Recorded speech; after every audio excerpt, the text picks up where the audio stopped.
The Four Absolutes of the Oxford Group. Absolute Love. Part 6. My name is Steve Van Eiderstein, and welcome to The Narrowing Path, Walking the Spiritual Walk. Thank you all for joining me for another installment of this Absolute from the Oxford Group. We are talking about absolute love. It has been a chapter that I relate to in a lot of ways, in ways that I want to be like, in the ways that I currently am, in ways I used to be. And we cover all of that in tonight's reading. Previously, I said I thought we were going to go and finish it up on this next episode, but turns out I was incorrect. I had read ahead, but I didn't realize how much was packed into just this next paragraph. So I promise you, this won't go on forever. There's this episode, max 2 more after this, but there's just so much good stuff. I don't want to overlook any, and I just want to really expand on what they're talking about and bring in some of my experience with it, and also just highlight the importance of it. I think why I've spent so much time, or why so much of this has seemed relevant to me and important for me to highlight, is because of what's going on today, and how many people are suffering. And how many people are in need of absolute love today. Wherever you are, whoever you are, whatever side of whatever divide you're on, there is a need for absolute love, and we'll talk a little bit about that today. So I'm really looking forward to this next reading, which is just the next paragraph where we left off last time. So we will be getting right to it. And this is the book we're reading. This is called What is the Oxford Group? This is a copy, first edition copy from 1934, and we are reading the chapter Absolute Love. We've already read and completed reviews of Absolute Honesty, Absolute Purity, Absolute Unselfishness, and this is the 4th Absolute of the Oxford Group that just keeps really bringing in gems and vital information. So let's go ahead and get to it. So again, absolute love from What is the Oxford Group? It is those of us who call ourselves Christians who must demonstrate what absolute Christ love is before the world will accept it.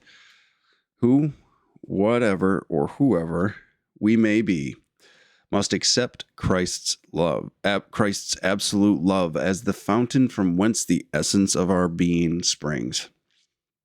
Our endeavors to make Christ's love the very air which our souls breathe will be our best endeavors to make this world a better and happier place for all to live in. It is of no use to ourselves or to anyone to picture to ourselves perfect Christ love and what it could universally do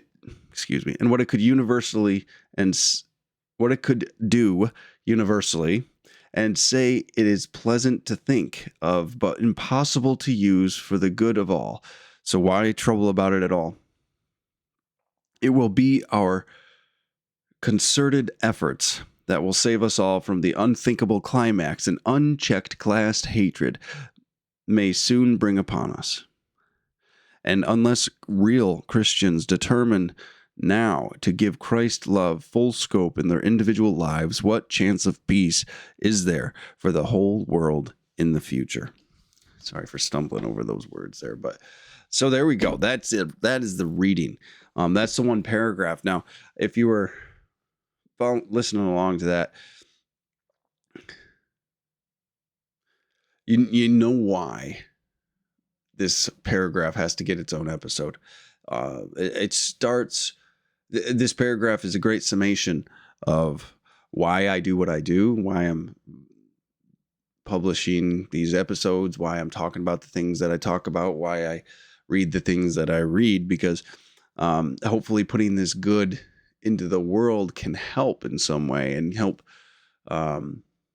navigate or inform people to how to continue to grow and progress and change so we don't get the same things over and over again. So I really loved how this section started off. It starts off with a statement of responsibility of those practicing absolute love. So it is those of us who call ourselves Christians who must demonstrate what absolute Christ love is before the world will accept it. Who, whatever, or whoever we may be, must accept Christ's absolute love as the fountain from whence the essence of our being springs. Now, I want to put a reminder here that I make an effort to try to keep it from drifting too far into one religious aspect or influence or another. But this book is heavily Christian. This book is heavily of Christian influence. So I want to just put in there that that reading I just did, that opening line of this, is to anyone who practices absolute love, to anyone who has a spiritual practice and has a spiritual understanding of the importance and the effectiveness of absolute love, and why it is essential and vital to the world we live in today. This is something for you. This is a responsibility for you as well. It doesn't matter the specifics of your practice, of your religion, of your ideology. But if absolute love is involved, which almost all have absolute love involved, maybe by different names, they call it Christ love. There's righteous love. There's love of nature, right? Love of the world, the universe, whatever it is, wherever you're coming from. Love of society, right? Wherever you're coming from. Absolute love, if it's relevant to you, this applies. And so please just make an effort if you can to set aside the any prejudice you might have towards the Christian verbiage they use, because we don't want to lose the message here. Because it's vital to today's living and to what's going on today. It's just as vital as it was 100 years ago when it was written. So it doesn't matter the specifics. It's this message that's important and applicable. So now for what it was actually talking about. So it's a call to action. This first line is a call to action. It is the responsibility to all who believe in absolute love and know of absolute love and have an understanding of what absolute love is for this world to have in it and how to practice it and any examples of it, right? So if you believe in absolute love, this is for you, and it's your responsibility to actually practice it, to actually bring that into the world with you, right? And to embody it. We'll go on a little bit later. It's not just something to talk about. It's not something to idealize and place up on a shelf. A lot of people just throw it out and say, well, it's a nice dream, right? But no, this is a responsibility that we have as people that believe in absolute love and believe in the power that love can have to change somebody most of the time, because we've had an experience with it ourselves. It's our responsibility to actually bring that in to the world with us in whatever capacity that is. And now one of the most important pieces of that line in the first half, it states, before the world will accept it. Before the world will accept it. That doesn't mean when it's comfortable to do it. That doesn't mean when it's convenient for you to do it. That doesn't mean when you feel like getting around to it. It is our responsibility. It is our need. It is our requirement. It is the expectation of us that we practice absolute love, regardless of what the world thinks about it. Regardless of what the world thinks about it. When we bring up this concept and when we talk about this idea of absolute love, righteous love, Christ love, forever love, brotherly love, whatever you want to call it, whatever category you want to throw it under, however you want to word it, right?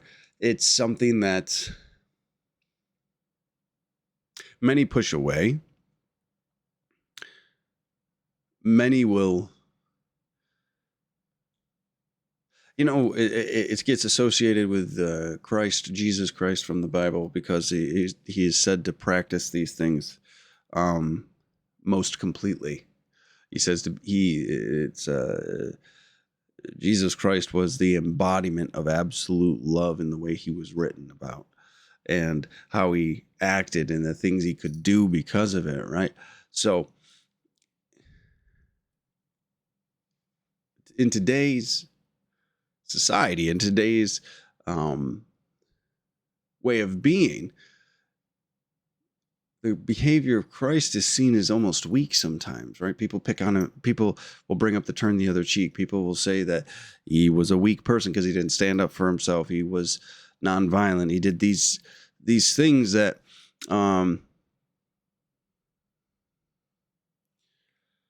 people would view as someone who could be taken advantage of, that could be manipulated, or is weak or odd, or outside of the norm, that somebody that doesn't understand how the real world works, maybe. There's a lot of negative associations that get put with this absolute love, which make people feel like it's an unwelcomed behavior. And to be fair, it is an unwelcomed behavior, in the sense it is not a kind social terrain or cultural terrain to navigate when you are practicing absolute love, because people will target you. People will try to take advantage of you. People will be intentional to try and make you falter, and to poke holes in your claim of absolute love, or trying to practice it to the best of your ability, right? But it's our responsibility to do it anyway. Absolute love is not up for negotiation. It is not something that you get to just do once in a while because it seems like it'll be a good idea and it's convenient and it doesn't make you feel a certain type of way, and it doesn't get in the way with the appearance you want to give off to the world. It doesn't affect your reputation in a negative way. It doesn't make you feel vulnerable, right? None of that matters. We have to do this before the world will accept it. It means it is a requirement of us to bring it into the world. No one says it's going to be easy. No one says that we're not going to potentially be persecuted for it, or even attacked for it. But it's something we need to bring into the world. It's our responsibility to do it anyway. So regardless of how it's received, we are required to act this way. This is the actual true practice of faith and a belief. I think these words get thrown around quite a bit. I used to. I didn't realize the depth and weight of the words I was using for a long time, especially before I got into recovery and had a spiritual awakening. But even after that, I used belief and faith as such trivial terms, offhand remarks, even without even truly comprehending the depth and weight that they go to. And what it actually means to be acting in faith, what it actually means to hold a belief as something as truth, right? But this second half of the quote starts to speak about that, and it says that when it was talking about it has to be the fountain from which everything springs from within us, right? So it's every individual that practices this and claims to be, in this case, a Christian, or just a spiritual person that practices absolute love, must hold this principle of absolute love in their hearts, so that all actions and words and thoughts come from it. This has to be within you. This has to be something you exist in, or exists within you. This isn't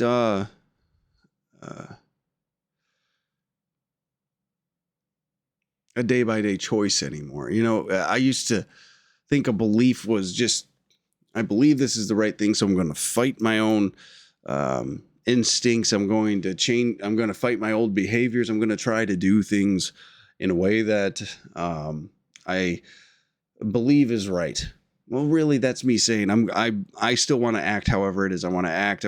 But I'm going to take the direction from somebody else, right?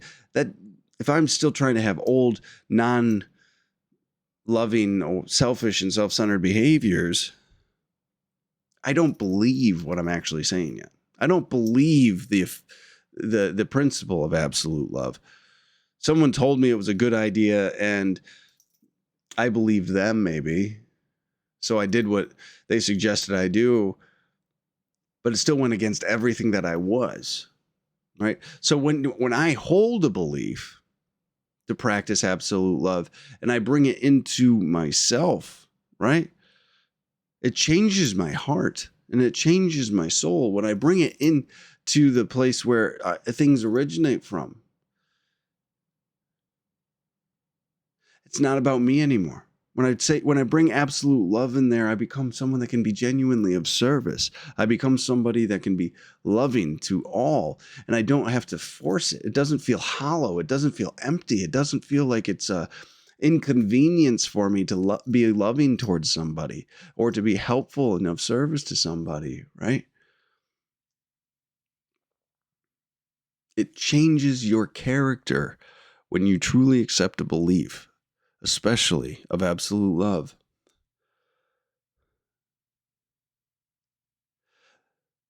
I didn't realize how important it was or what I was even really saying for a long time when I said I would believe in this or I'd believe in that. It was a hollow statement that I was making, never a true knowing that it was truth or anything of that nature. So, but to get there, to actually try to hold that, to bring that belief into you, it takes effort. And I'm glad they didn't just dismiss the effort of it, right? Because it should just come naturally to people, because it doesn't come naturally. We have all these um, instincts and desires and all these motivations because of these physical bodies and these physical brains we've got, and these um, desires and wants that are animal in nature, right? And they say here, our endeavors to make Christ love the very air which our souls breathe will be our best endeavors to make this world a better and happier place for all to live in, right? So they're not saying here that it's going to be easy, it's going to be in our nature to do this. They're saying here that this is something we have to do, though. And this is the most important endeavor we'll undertake in our lives. And it actually should be on the top of our list to pursue, right? Of all the things that we can do to help people and to bring goodness and love into this world, this is the most impactful thing that we could do. Is to bring this into your heart, to make the absolute love the core of your being. That is the most important, because what it does is it takes anything else you could do and amplifies it. It makes everything else so much more effective. It instead of things having this hollowness to them, this forced sense of love or this sense of obligation to them, when you're coming from a place of absolute love, it is a natural thing to give, to love, to be kind, to help, and to be of service. And then, so every other endeavor you may undertake is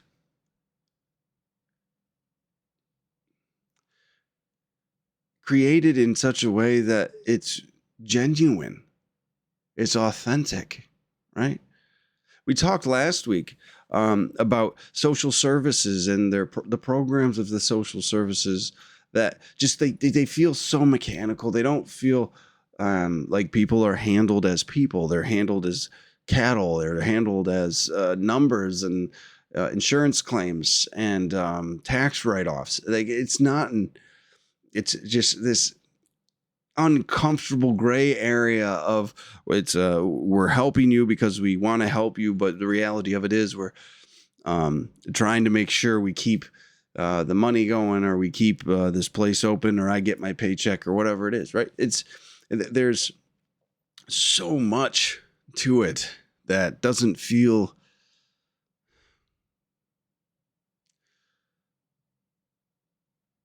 like it comes from a loving place.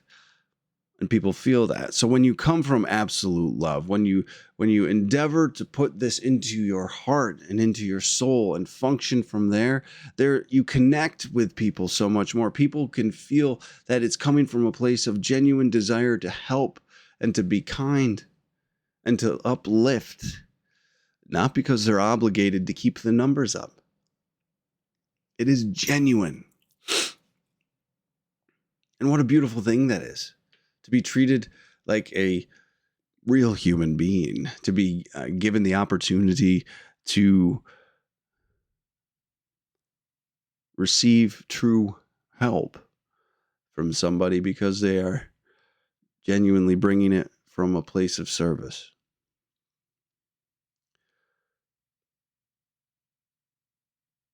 And it makes, and like I said, it's got this domino effect that allows everything else to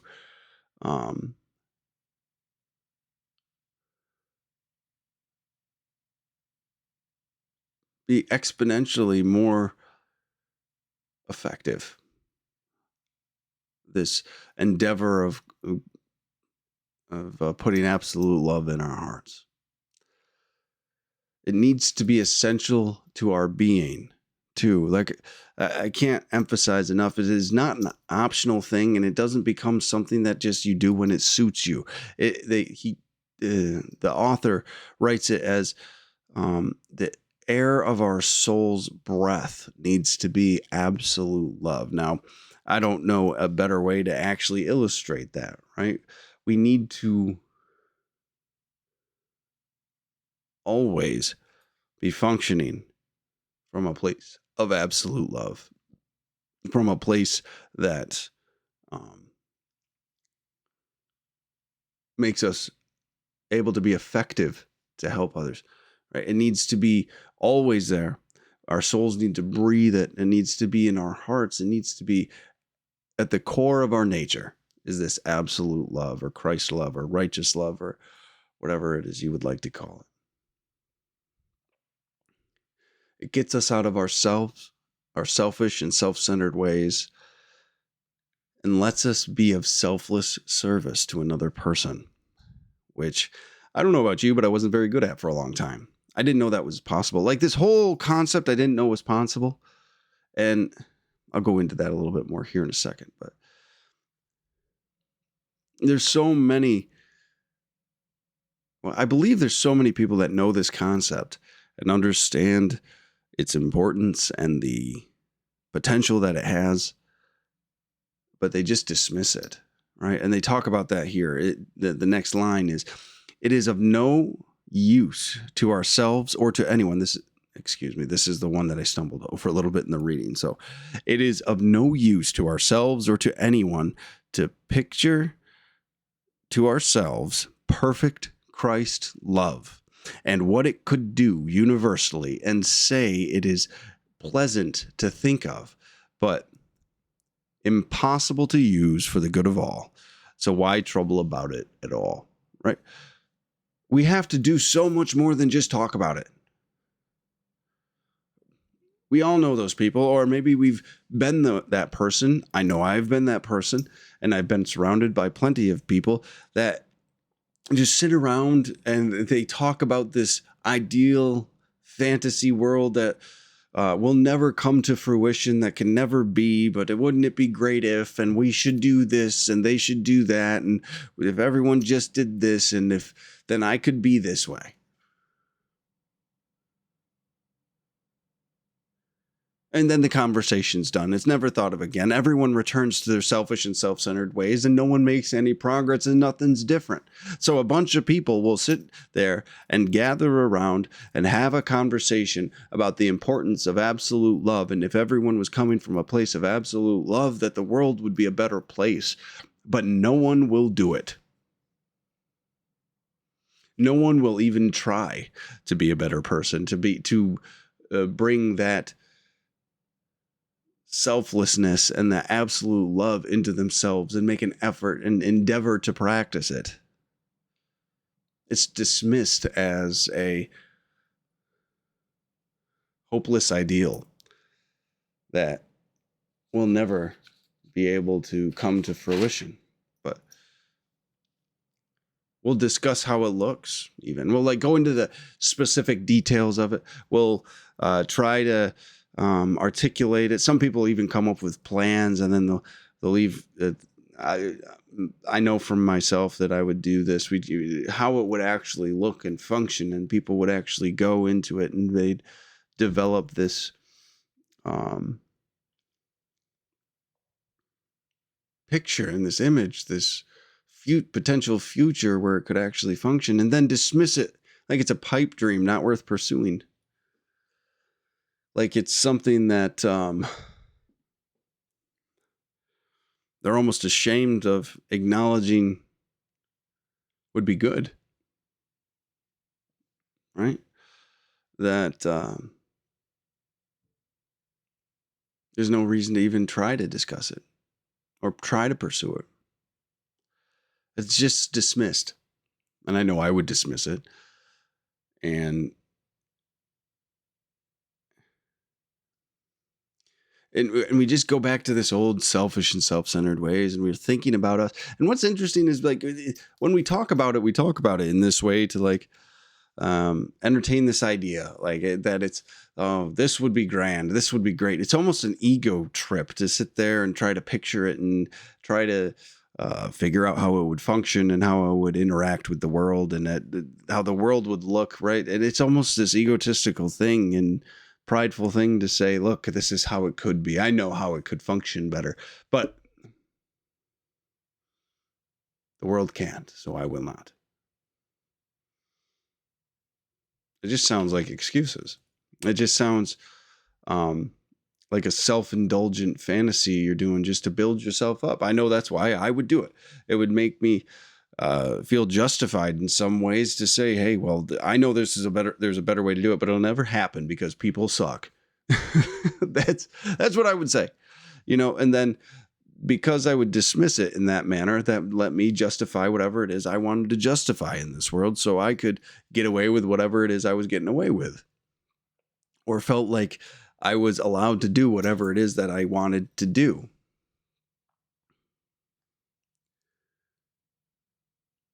It was a head game I would play with myself and that other people would sometimes join in playing, right? Because they play the same game too. We've let so many opportunities pass us because of this, by just sitting around and talking about it and then dismissing it and not seeing the point and even trying, because what do I get out of it, right? I want to guarantee that if I do this, other people are going to do this. I want to be treated similarly if I start acting out of absolute love. I think it would be pointless if they didn't actually do it back to me, because I'm selfish and self-centered. So I'm not even going to try to do it. I'm not even going to try to bring that into this world, because I have no guarantee that the world's going to give it back to me. Well, the newsflash, you're probably not going to get it.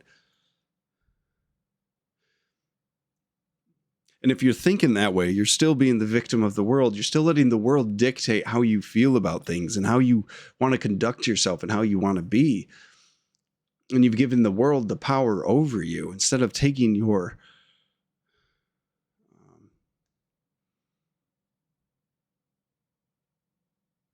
taking responsibility for your own self and deciding how you want to be and what you want to bring into this world.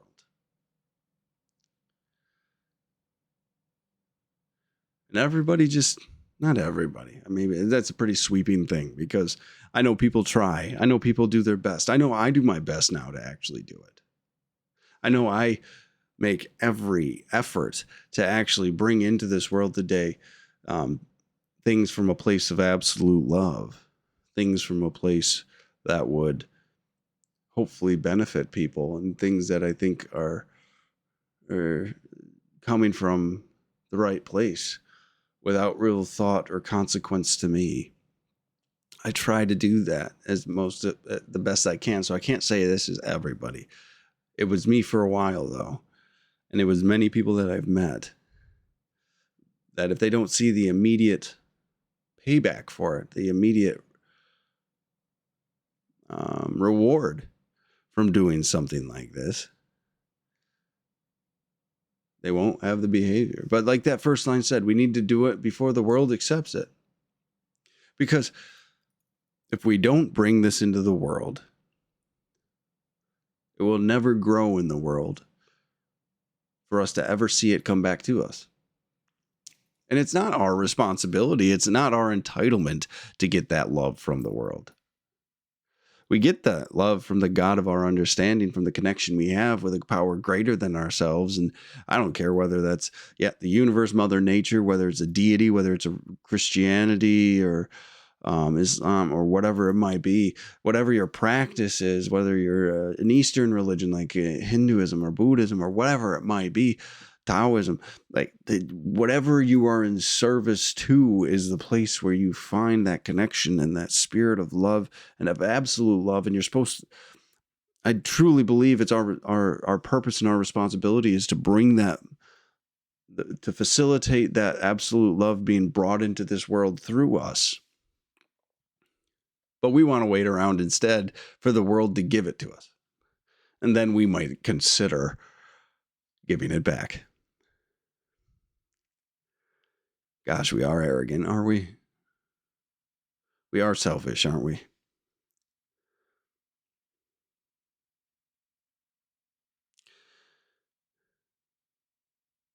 We're so selfish, actually, because we just, our justification, our reasoning for not doing is we don't want to lose some selfishly desired ground because of the inconvenience of practicing absolute love in our life and being one of the few to function from that place.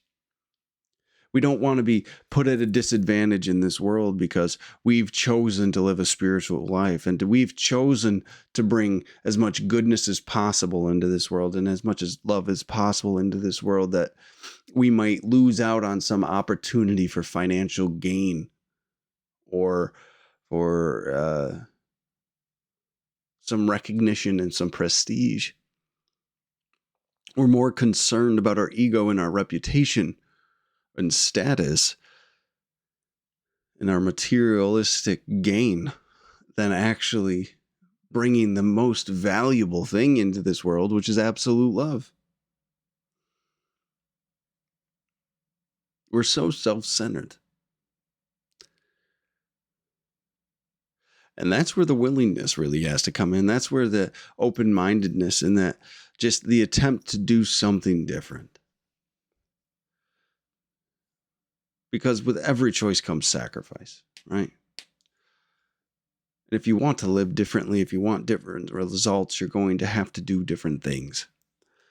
And this is one of those things we have to do differently. We pursue peace and serenity and safety and security and these worldly, material, external things, and they fail us every time.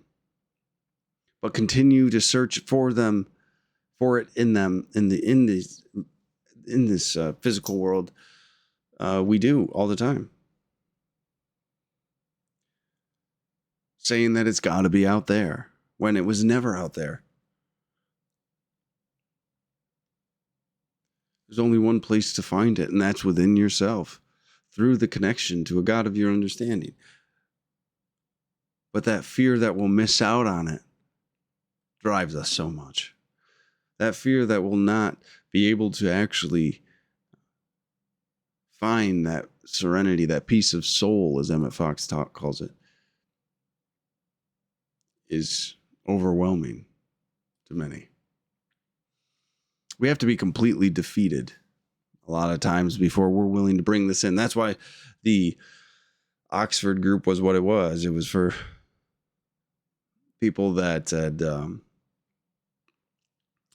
needed a spiritual solution because their pursuit of contentment and peace and fulfillment in life and purpose through other means didn't work and never worked. They always ended up back in the same bad situation. Well, the Oxford group was more any spiritual failing, which included alcoholism.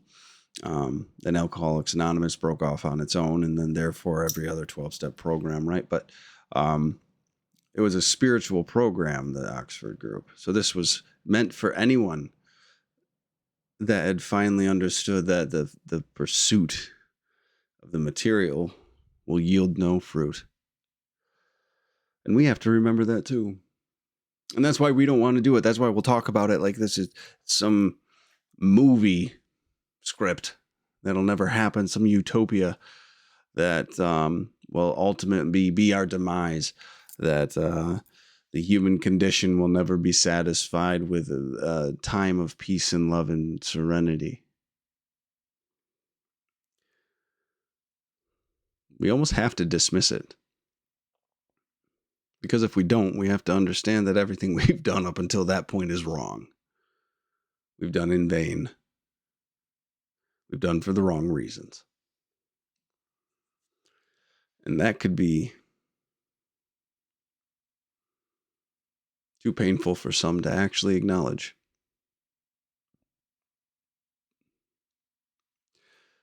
I have to say I've been this person.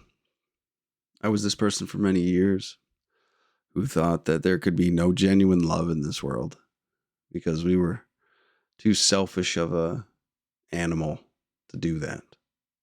That we had no capability to do something without it being for our own benefit and our own gain. That if I wasn't getting something out of it, I wouldn't be doing it, is what I used to believe. And because I believed that about me, I projected that onto everyone else. Anyone that would ever try to help me, I believed they were just getting something out of it for themselves. So I never really took it seriously. I always dismissed the help. I was one of those that I talked about last week, right? I was that way of thinking, that dismissal of absolute love, true Christ love, like it was talking about here, or righteous love, was because I was self-centered to my core. I was fearful. I was selfish, and it in turn produced this nihilistic mindset that because when you live that way, you constantly find yourself saying, "What's the point? Why am I here? To take from people and hurt people for my own satisfaction and my own gratification in some ways, even though I might know it's not right." Even though I might feel guilty and ashamed of myself, what else am I supposed to do? What's the point in living, is what I used to think. I was horrifically nihilistic and negative and pessimistic. My thinking needed an overhaul, which means my soul needed washing. My soul needed a change in ownership. And I didn't know how to do that. But I can tell you that the spiritual solution has worked for me. And I don't think that way anymore. I don't believe that anymore. I do believe there's genuine, true love in this world, and a place of absolute love to help lift and build and create that anybody can tap into, that anybody can embrace if they were willing and open to it. And to be fair, I think it's one of the most crucial things we need to do in this world today. And this last line of the paragraph showed that they believed that too, back when they wrote this book in the 1930s. The last lines were, "It will be our concerted efforts that we will save us all." It will be our concerted efforts that will save us all from the unthinkable climax that unchecked class hatred may soon bring upon us. And unless real Christians determine now to give Christ's love full scope in their individual lives, what more of peace is there for the whole world in future? I want to read something. I might have written that last. Excuse me. Oh, yeah. Individual lives. What chance of peace is there for the whole world in the future? Right? I totally misread my handwriting. If we do not do this, if people do not start taking this into their hearts, and people start practicing from this place, the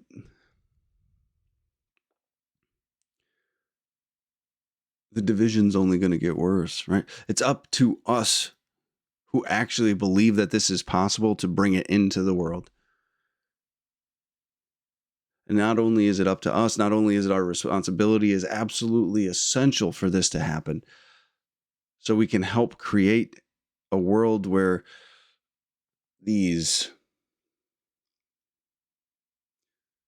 flaring ideologies don't destroy us anymore.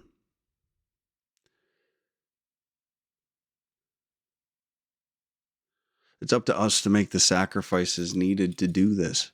It's up to us to put this into the world, whether it's through our individual actions, through whoever we interact with, or whatever actions whatever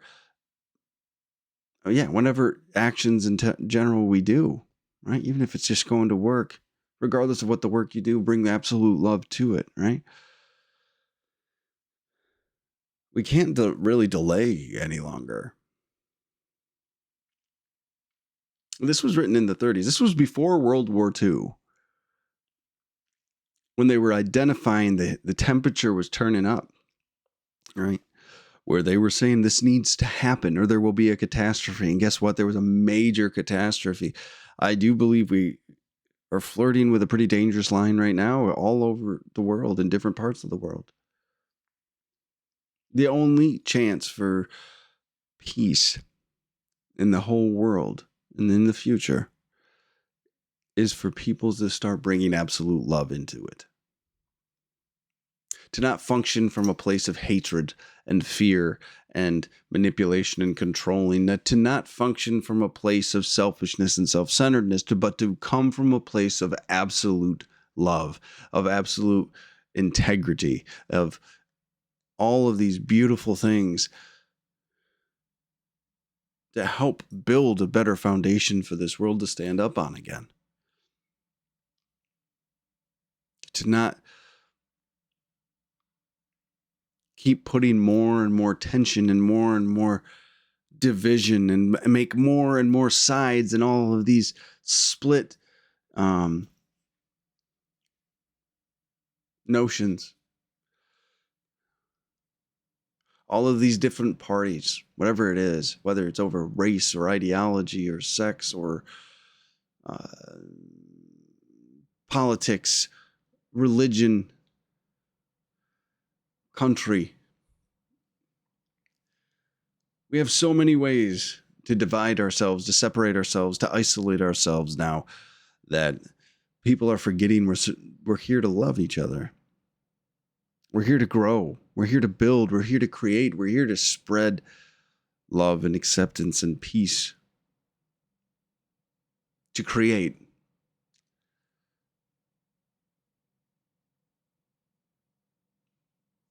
Not tear down.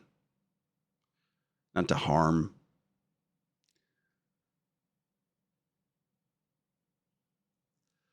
But our selfishness and our self-centeredness brings us back to this place every time. We're delusional. We're completely self-absorbed on an individual level that translates to bigger individual groups that are selfish and self-absorbed, which translates to different huge demographics that are selfish and self-centered, functioning from a place of fear and anger.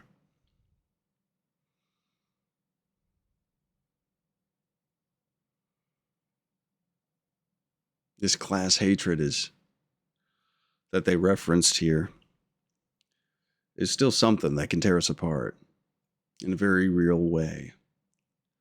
And until we actually bring absolute love into this world and into the events that are happening in this world, we will have no idea how bad it can get, how much damage it can cause. Absolute love is the only healing solve we could bring into this world. It's the only way we could actually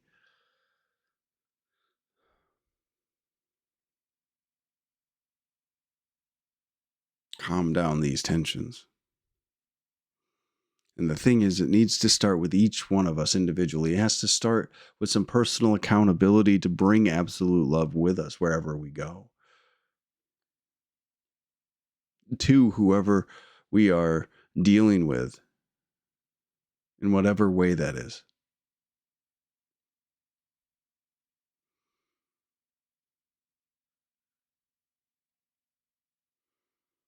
There's so much pain and suffering out there.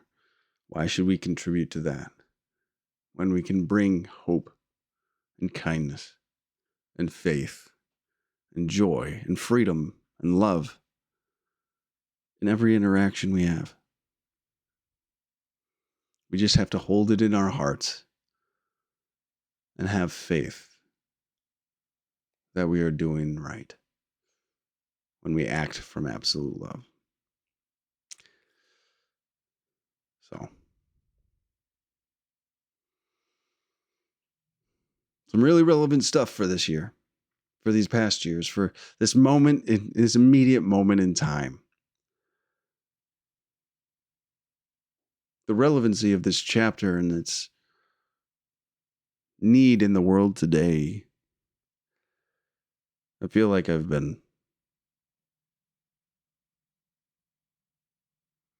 reading exactly what I need to read to make sure I stay aligned with absolute love, that I am not pulled one way or the other, that I'm not pushed into a place of judgment and condemnation, but I stay in a place of compassion and empathy and love for everyone I come across.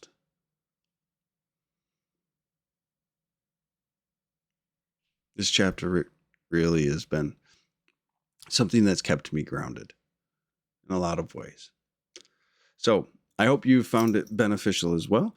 Thank you all for reading another paragraph of this absolute love chapter with me. I really appreciate your time and the dedication to the channel and the support. So please go ahead, like, follow, subscribe, share, all of that good stuff on YouTube, Spotify, Facebook, Instagram, TikTok, Apple Podcast, wherever you're listening from. Just know that I appreciate you, that I love you, and we're all going to get through this.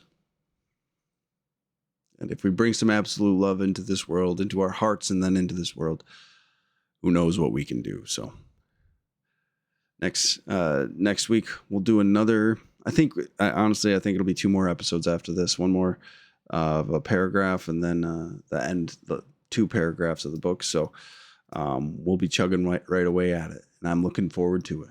So until next time, thanks.